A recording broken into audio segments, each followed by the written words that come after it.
Ano ang pinagkakaabalahan natin at ini-expect natin no sa mga activities ng MENRE for the Philippine Environment Month? Ang pamunuan po ng Bangsamoro Transition Authority sa pangunguna ng ating Chief Minister, si Honorable Ahud Balawag Ibrahim, at ang katuwang niya sa Ministro ng Environment, Natural Resources and Energy at sa buong bumubuo ng Ministry of Environment ay nakikiisa sa international at sa Philippine Environment Month with the theme No to Waste, Advancing Circular Economy to Beat Plastic Pollution. We have parading schedules in the different provincial environment, natural resources, and energy offices from the Maguindanao provinces. We have Lanao del Sur, Basilan, and Sulu, and of course we have Tawi-Tawi with their community environment, natural resources, environment officers who have been working hard in preparation for this cleanup drives, the tree planting, caring, and growing with different stakeholders, radio and campus information campaign. Ang purpose nito is to increase the level of awareness of the different stakeholders in our dear Bangsamoro region. That's really nice to know that ang ating tanggapan ay talagang very busy no for this month. Usually sir, no, kapag pinag-uusapan natin environment, natural resources and energy, saan palagi tayo nakatuon at yung sinasabi natin ano talaga yung pinaka-in-need no na ginagawa natin, it's because yun yung pinaka kinakailangan palagi ng ating mga kababayan. Alam mo, Sister Princess, what we need right now is to have, yung sabi nga ni Thunberg, yung batang advocate and champion for the climate change.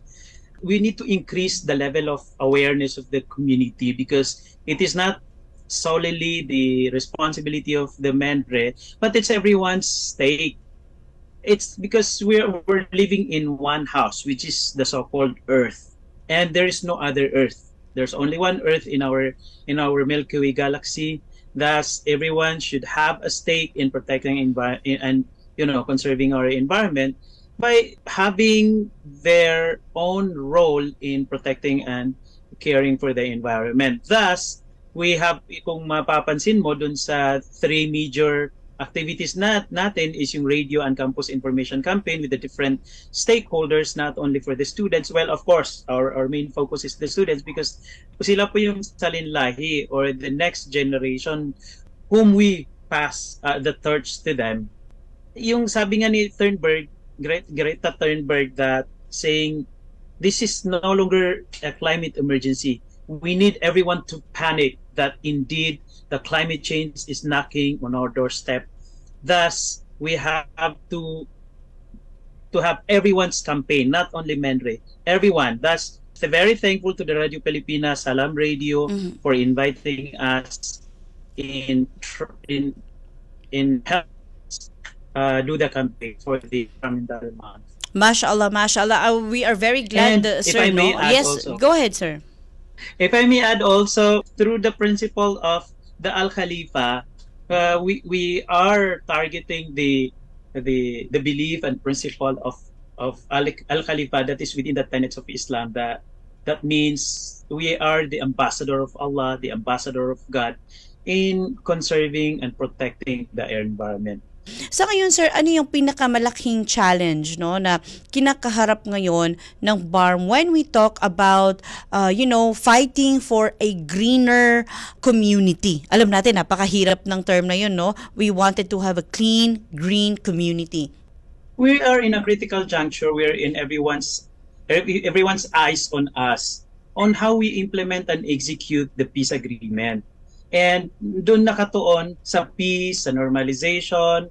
The greater challenge is how we can put on the greater part of that picture that indeed we also have this greater responsibility in protecting our environment while we are implementing the peace agreement. Thus, kung mapapansin nyo sa mga priority bills of the government of the day, nandyan yung Lake Lanao Rehabilitation Authority, nandyan yung Bangsamoro Environment Code, nandyan yung Bangsamoro Mining Code, of which lahat yan ay nakalodge sa Ministry ng Environment, Natural Resources and Energy.